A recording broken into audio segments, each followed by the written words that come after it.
हे Korean जगह viewers, आज हम बात करने वाले हैं love like the Galaxy episode 20 की। So let's get started. यहाँ बुई रेट्रिब्यूशन बताता है प्रिंस योंग को जो उसने गू सिटी में किया। बुई कहता है तुम्हें पता है गू सिटी में कितने लोग मारे गए थे, कितने लोग बेघर हुए थे सिर्फ तुम्हारी वजह से। क्या तुम इतने सालों से आराम की नींद ले रहे थे? योंग कहता है मैं उन्हें मारना नहीं चाहता था, तुम अभी छोटे हो, तुम्हें कुछ भी पता नहीं है कि पुराने ऑफिशियल ने कितना सहा जब वो मैजेस्टी के खिलाफ थे। उस साल सभी सिंहासन को चाहते थे, सिचुएशन बहुत अनसर्टेन थी, किसी को पता ही नहीं था कि मैजेस्टी एम्परर बन भी पाएंगे या नहीं। मैं तो बस पैसे इकट्ठे कर रहा था घर लौटने के लिए, इसलिए मैंने आर्मी को हथियार सीक्रेटली बेच दिए थे। मैंने ऐसा नहीं सोचा था कि इतना बड़ा डिजास्टर आ जाएगा। मेरी कोई इच्छा नहीं थी कि गू सिटी गिरे। वही कहता है तुम जनरल हु और उनके सोल्जर को समझा देना जब तुम ऊपर जाओगे। योंग कहता है मुझे लगा था कि हु चैंग मदद लेकर आने वाला था, बट वो वहाँ नहीं पहुँचा। इसमें मेरी कोई भी गलती नहीं है कि गू सिटी गिर गई। क्या मैं उन सब का ब्लेम लूं जो वहाँ बचाने नहीं पहुँचे थे? ये तो मैजेस्टी का काम है। उस वक्त मैजेस्टी कोई भी हेल्प नहीं कर पाए। वही तुम्हें क्या लगता है मैजेस्टी जैसा इंसान इस बात की जड़ तक नहीं पहुँचा होगा? योंग हंसता है, वो उसे मारता है और कहता है मुझे कोई फर्क नहीं पड़ता कि मैजेस्टी इस केस को इन्वेस्टिगेट करे या नहीं, तुम्हें मरना होगा। वो मारते हुए कहता है पहला जनरल ही, ओल्ड ऑफिशियल चेंग और उनकी फैमिलीज के लिए। योंग कहता है बुई तुम पागल हो गए हो क्या? दूसरा उन सभी के लिए जो गू सिटी में अब नहीं रहे। तीसरा tribute to general Hu Chong. Yong कहता है तुम मैजेस्टी को क्या जवाब दोगे अगर तुम मुझे मार दोगे? बुई कहता है मैं सिर्फ अपने आप को ही जवाब देता हूँ। बुई योंग को खत्म कर देता है, योंग मर जाता है। बुई बैठता है, क्विकी और यूफई आते हैं। बुई कहता है हाई कोर्ट ऑफिशियल जी को इन्फॉर्म करो कि प्रिंस योंग ने देश को धोखा दिया है, उसने सुसाइड कर लिया है क्योंकि वो अपना चेहरा मैजेस्टी को दिखाना नहीं चाहता था। यूफई कहता है ऑफिशियल जी आपकी बातों पे यकीन नहीं करेंगे, वो बॉडी को इंस्पेक्ट जरूर करेंगे। वही कहता है जैसा मैंने कहा है वैसा करो। दोनों हाँ करते हैं।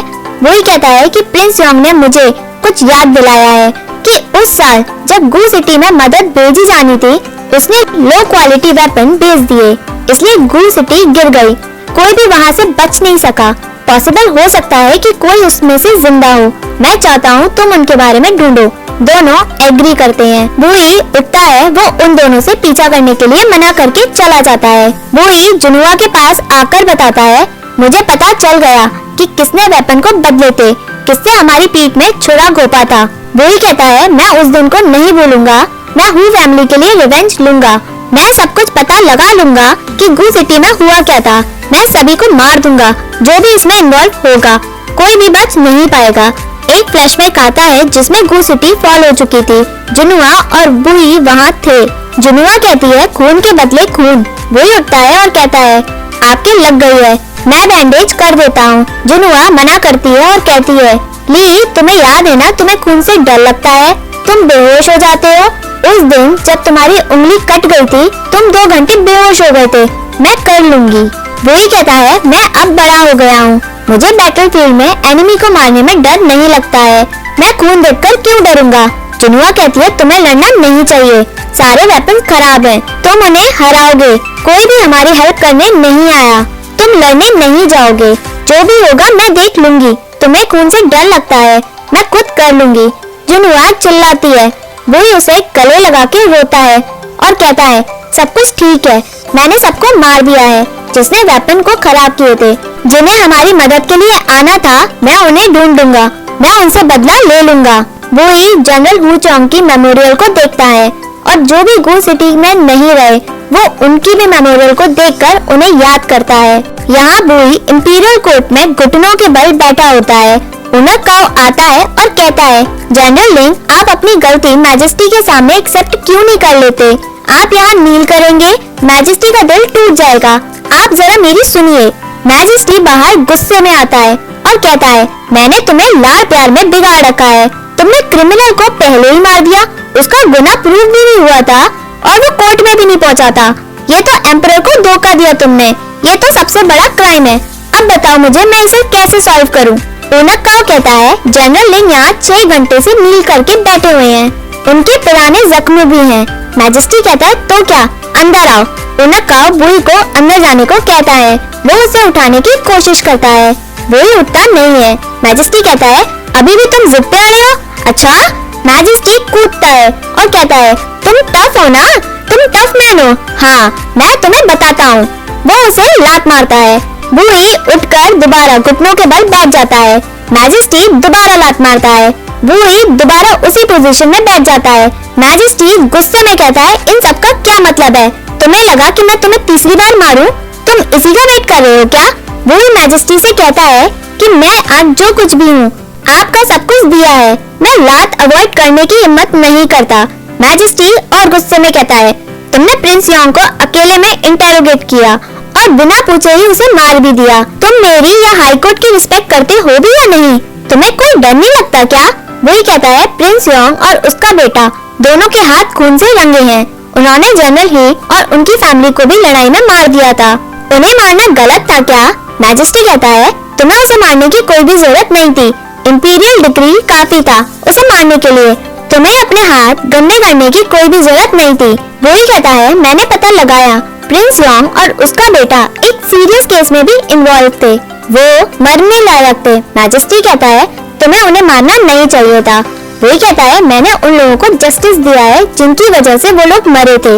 मैजेस्टी कहता है जस्टिस? वो तो पहले ही मर चुके हैं। तुम इसे आसानी से जाने क्यों नहीं दे सकते थे? बस शीशेंग, मेरी लिमिट खत्म हो चुकी है तुम्हें बिगाड़ने की। लोगों की सेफ्टी ही मेरी बॉटम लाइन है। एम्परर ली के लोगों ने हमें बहुत परेशान किया, वो भी दशकों से। अभी लोग खुशी से रहने ही लगे थे, उन्हें ज्यादा वक्त हुआ भी नहीं था। तुमने क्या किया? एक नई परेशानी सामने खड़ी कर दी। वही कहता है मैं ऐसा नहीं चाहता था। मैजेस्टी कहता है तुमने क्रिमिनल को पहले ही मार दिया। मैं तुम्हारे आधे साल की सैलरी डिडक्ट करता हूँ और तुम्हें डिमोट करता हूँ एज अ पनिशमेंट। जाओ अपनी मिस्टेक को समझो। वो ही हाँ करता है और वहाँ से चला जाता है। मैजेस्टी कहता है लड़का गुस्से का बहुत तेज है, उसका शरीर तो और भी ज्यादा टफ है। मेरी टांगों में दर्द हो रहा है उसे लात मारने की वजह से। सारी गलती तुम्हारी है काओ, तुमने मुझे रोका क्यों नहीं? उनकाओ कहता है मैं पनिशमेंट डिजर्व करता हूँ। जनरल लिंग अभी छोटे हैं, वो एक दिन समझ जाएंगे कि आपकी इंटेंशंस क्या है। मैजेस्टी कहता है मैं भी यही सोचता हूँ। यहाँ चेंगशी के पास लेटर आया होता है जिसमें लिखा होता है कि मैजेस्टी का ऑर्डर बदल नहीं सकता है, प्लीज कम एंड डिस्कस। चेंगशी कहता है बात करने के लिए बचा क्या है? वो क्लियरली रिश्ता तोड़ने की कोशिश कर रहे हैं। मैजेस्टी की तरफ से अभी भी कोई डिक्री आई नहीं है। यहाँ लू फैमिली ने तो लेटर भी भेज दिया। शाओशेंग कहती है ये ग्रैंड ट्यूटर लू का आइडिया नहीं है, ये फर्स्ट मैडम का आइडिया है। शाओयुआनी कहती है वो बुढ़िया तो अलग ही है, उसे बहुत जल्दी है। उसे पता था चेंग फैमिली का कोई अच्छा स्टेटस नहीं है इंपीरियल कोर्ट में, क्योंकि वो बैटलफील्ड में थे। वो एक सर्वेंट से पूछती है और क्या कहा लू फैमिली के मैसेंजर ने। सर्वेंट बताता है कि अगर आपने रिश्ता तोड़ने के लिए मना कर दिया तो वो मैजेस्टी से डिक्री लिखवा लेंगे। वो चाहते हैं चेंग फैमिली इस मामले में मैजेस्टी को डिफिकल्ट सिचुएशन में ना डालें। शाओयुआनी कहती है ठीक है। वो उठ के कहती है हम अभी लू रेजिडेंस में चलेंगे, मैं भी देखना चाहती हूँ वो कहना क्या चाहते हैं। वो शाओशेंग को उठाती है। चेंगशी कहता है मैं भी तुम्हारे साथ चलता हूँ। शाओयुआनी कहती है ये औरतों के बीच की बात है, आपको आने की कोई भी जरूरत नहीं है, आप घर में ही रहें। अगर हम वहाँ लड़ गए तो आपके पास टाइम होगा पूरी सिचुएशन को संभालने का। चलो शाओशेंग। शाओशेंग उसके साथ चली जाती है। चेंगशी कहता है वो तो लड़ने गई है, ये तो बात पक्की है। यहाँ शाओशेंग और शाओयुआनी लू रेजिडेंस में पहुँचते हैं। शाओयुआनी गुस्से में होती है और अंदर आती है। फर्स्ट मैडम कहती है आप यहाँ क्यों आई हैं? मैडम चेंग आपको ये रिश्ता तोड़ना पड़ेगा, भले ही आपको कितना भी बुरा लगे। शाओयुआनी कहती है किसने कहा हम रिश्ता तोड़ना नहीं चाहते हैं, हम मैजेस्टी के डिसीजन का वेट कर रहे थे। फर्स्ट मैडम कहती है हम इस मामले में कुछ भी नहीं कर सकते हैं, इसलिए याओ और शाओशेंग का मिलना अब ठीक नहीं है। शाओशेंग कहती है आप ये कहना चाहते हैं कि जनरल ली के एक ट्रेजिक हीरो थे, याओ जुन अब अकेली और हेल्पलेस है, इसलिए मैं अपना रिश्ता तोड़ दूं। शाओयुआनी शाओशेंग को रोकती है और कहती है अगर तुम सब कुछ कह दोगी तो फर्स्ट मैडम क्या कहेंगी? फर्स्ट मैडम कहती है चेंग फैमिली मिलिट्री फैमिली भी है, आपको समझना चाहिए कि ही फैमिली बैटल में अब नहीं रही, इसलिए ही फैमिली अब ऑनरेबल रेपुटेशन में आती है। मुझे लगता है याओ की शादी जाओ जुन से होनी चाहिए। शाओयुआनी कहती है अगर इतनी अच्छी बात है तो सेकंड फैमिली इस रिश्ते के लिए आगे क्यों नहीं आई अब तक। शाओशेंग कहती है ग्रैंड ट्यूटर लू फर्स्ट फैमिली के बड़े बेटे हैं। जब उन्हें अपना डिसीजन बताना है वो भूल गए हैं कि वो घर के बड़े हैं। लाओ ली गुस्से में कहती है तुम्हारी हिम्मत कैसे हुई मेरी मदर से इस तरीके से बात करने की, मैं तुम्हें छोड़ूंगी नहीं। फर्स्ट मैडम उसको रोकती है। शाओयुआनी गुस्से में होती है। लाओ ली शांत हो जाती है। शाओयुआनी कहती है मैडम आप सारे मैटर फेयरली सॉल्व करती हैं, बट तुम एक बात में बिल्कुल सही हो। चैंग फैमिली मिलिट्री फैमिली से है। मैंने अपने हस्बैंड के साथ कई लड़ाई लड़ी है, इसलिए मैं बातें ज्यादा नहीं करती। मैं अपनी कोई भी प्रॉब्लम तलवार से सॉल्व करती हूँ। फर्स्ट मैडम क्या आप मेरे साथ लड़ना चाहेंगी? फर्स्ट मैडम कहती है मुझे बुरा लगा था कि ये फैमिली अब अनाथ हो गई है। मैंने सोचा नहीं था तुम मेरे ही घर में आकर मुझसे इस तरह से बात करोगी। वो गार्ड को बुलाती है। गार्ड वहाँ आते हैं।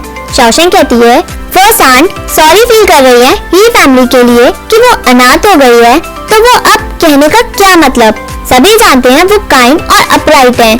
आप एक एग्जाम्पल सेट कर दें। क्यों ना आप अपने बेटे की शादी जाओजुन से करा दें। इसकी वजह से आप उन लोगों के दिल में कंफर्ट करा पाएंगी। मैं गारंटी देती हूँ कैपिटल में सभी आपके अच्छे काम की वैल्यू करेंगे। बताइए। लाओली कहती है मैडम चैंग आपने अपनी बेटी को यही सिखाया है क्या कि बड़ों की डिसरिस्पेक्ट करो। शाओयुआनी कहती है मैं तो वल्गर मिलिट्री ऑफिसर हूँ, मेरे लिए तो ये सब नॉर्मल है कि मेरी बेटी लोगों को ह्यूमिलिएट करे। बट शाओशेंग तुम थोड़ी सी डिग्निटी रखो फर्स्ट मैडम के लिए। शाओशेंग मना करती है और कहती है मैं बड़ों को रिस्पेक्ट देती हूँ, लू फैमिली बेइज्जत होना चाहती है। फर्स्ट मैडम गुस्से में आकर कहती है मेरे हस्बैंड क्राउन प्रिंस के ट्यूटर हैं, तुम माँ बेटी की हिम्मत कैसे हुई मेरे ही घर में आकर मेरी बेइज्जती करो। शाओयुआनी कहती है मैजेस्टी ने मेरे हस्बैंड को मार्केस चीलिंग का ऑनर दिया है। भले ही चैंग फैमिली ने ज्यादा अकम्प्लिश नहीं किया, लेकिन बैटलफील्ड में बहुत कुछ अकम्प्लिश किया है।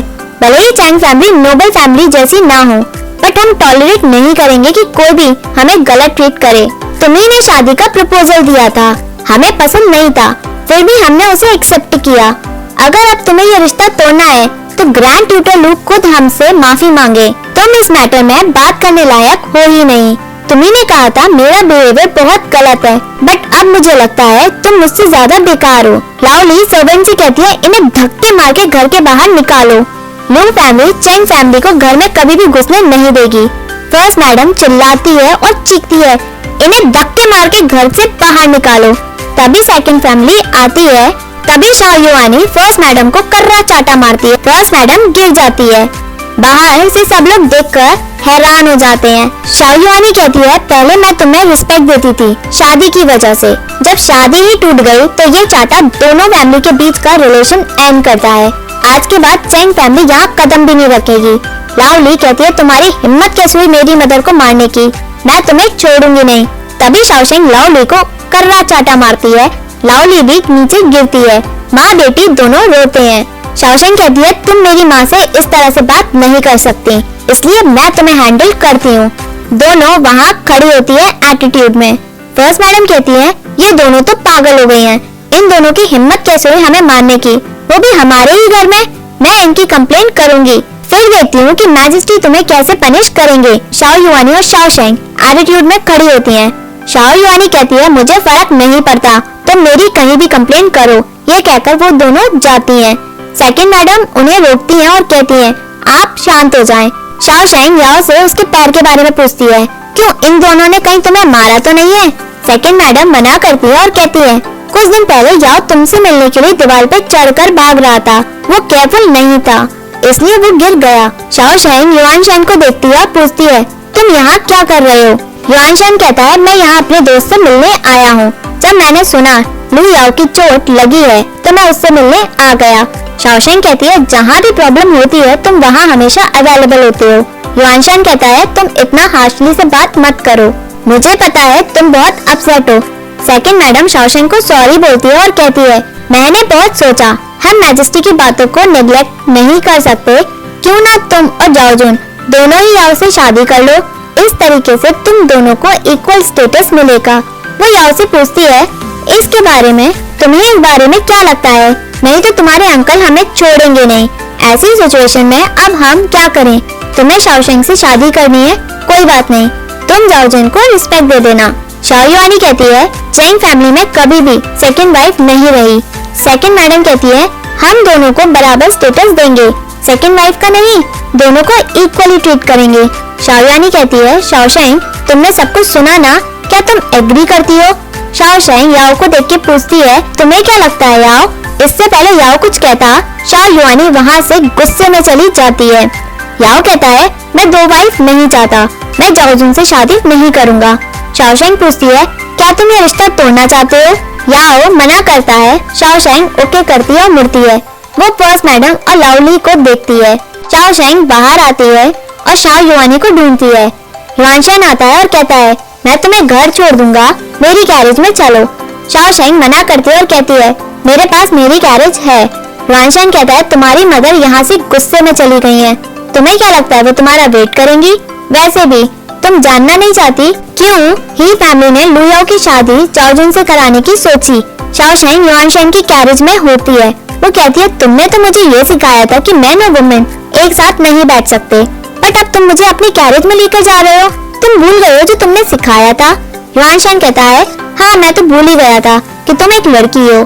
शाओशेंग कहती है अगर तुम बातों में इतना सीरियस नहीं हो तो मैं कैरेज से चली जाती हूँ। युआनशेन रुकता है और कहता है तुम्हारा टेम्पर बहुत बुरा है, तुम अपनी शादी तोड़ क्यों नहीं देती जो लू फैमिली ने सजेस्ट किया। शाओशेंग कहती है याओ जानता है दोनों से शादी करना मतलब मुझे ह्यूमिलेट करना, मैं उसे मार दूंगी अगर उसने शादी एक्सेप्ट कर ली, बट वो अपनी मदर के आइडिया को भी एक्सेप्ट नहीं करेगा, मैं उस पर गिव अप क्यों करूं? युआनशेन कहता है लू याओ इग्नोरेंट, इनकॉम्पिटेंट और स्मार्ट नहीं है और तुम एंगेजमेंट तोड़ना नहीं चाहती हो क्योंकि तुम लू याओ पे अपना कंट्रोल खोना नहीं चाहती हो, या फिर इसी बहाने से तुम अपने पेरेंट्स को छोड़कर दुनिया घूमना चाहती हो। शाओशेंग कहती है तुम्हें इतना जानने की कोई भी जरूरत नहीं है, वैसे भी इससे तुम्हें क्या फर्क पड़ता है मैं कुछ भी सोचूं। युआनशेन उसे रोकता है और कहता है तुम्हें पता है ही फैमिली लू फैमिलीज में शादी क्यों करवाना चाहती है? क्योंकि लू फैमिली में सभी पढ़े लिखे सिविल ऑफिशियल हैं।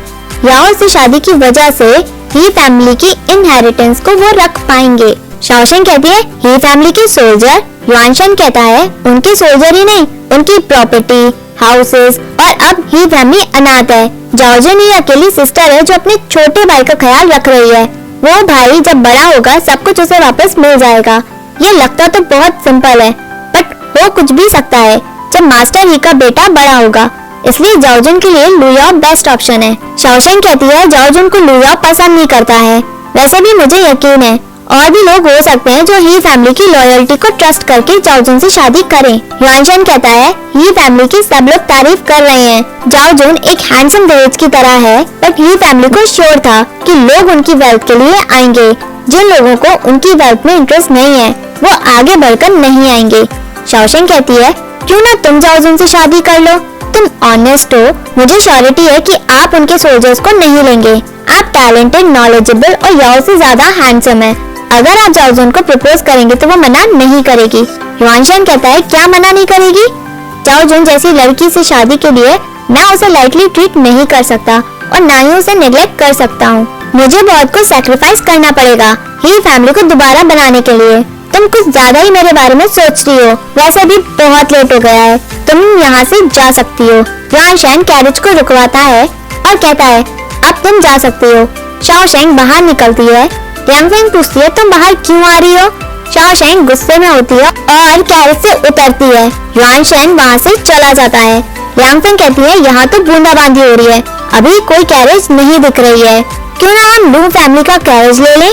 शाओशेंग मना करती है। रुयांग में बाहर याओ और शाओशेंग खड़े होते हैं। याओ पूछता है क्या ये आइडिया काम करेगा अगर हम जाओजुन से पूछें? उसने अगर मना कर दिया तो? शाओशेंग कहती है जाओजुन तुम्हें प्यार नहीं करती है, वो क्यों मना करेगी? बट लड़ाई में उसने अपनी पूरी फैमिली को खो दिया है, इसलिए हम उसे अच्छे से ट्रीट करेंगे, हम उसे ये एहसास होने नहीं देंगे कि हम उससे अटकने आए हैं। याओ एग्री करता है। सामने से जाओजुन का कैरेज आता है।